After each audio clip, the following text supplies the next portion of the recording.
Today's shir, Daf Pei Gimel, is sponsored L'ilui Nishmas Shalom Ben Yoshua.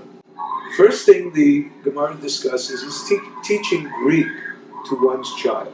The ban was on its wisdom, not on the Greek language. Rabbi Gamliel's family was given a special dispensation since they dealt with the Roman monarchy, who conversed in Greek wisdom.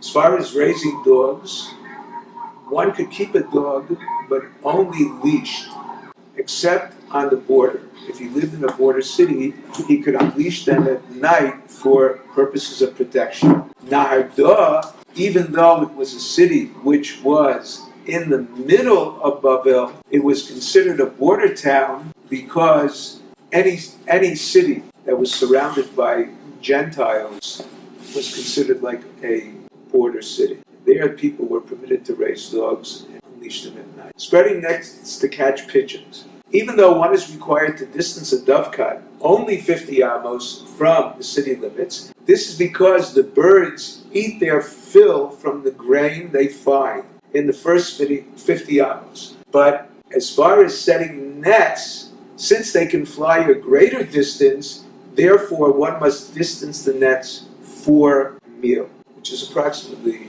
4 kilometers. If there are vineyards or dovecots in between, they can fly even more than 4 mil. If the dovecots belong to Jews, then our concern is not only the distance the birds fly, but spreading the nets would be prohibited because of the dovecots in that area. However, if they belong to Gentiles or Hefker, or they belong to the trapper himself, then the concern is only for the distance the birds fly. Now we begin Parak HaChovel, the 8th parak of Bava Kama. One who injures a fellow Jew is required to pay 5 forms of financial compensation. He is liable for damages, for the pain the victim suffered, medical expenses, unemployment, and humiliation. The Gemara begins with a fundamental question. If the Torah defines the payment for damage as ayin tachas ayin, how do we know the compensation is monetary? The Gemara suggests 2 answers from a brisa. The first is, we compare the damage of a human being to an animal by way of a gezerah shava, makeh.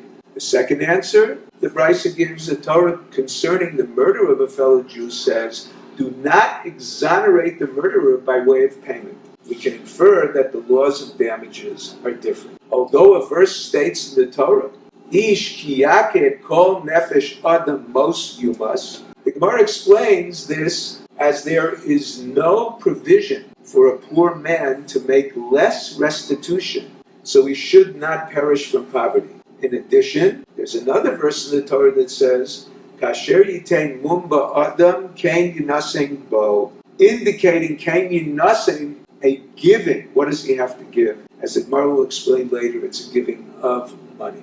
Still, the Gemara is not satisfied with these answers because there's a verse that says, Makeh Adam Yumas. If one injures a human, he should be executed.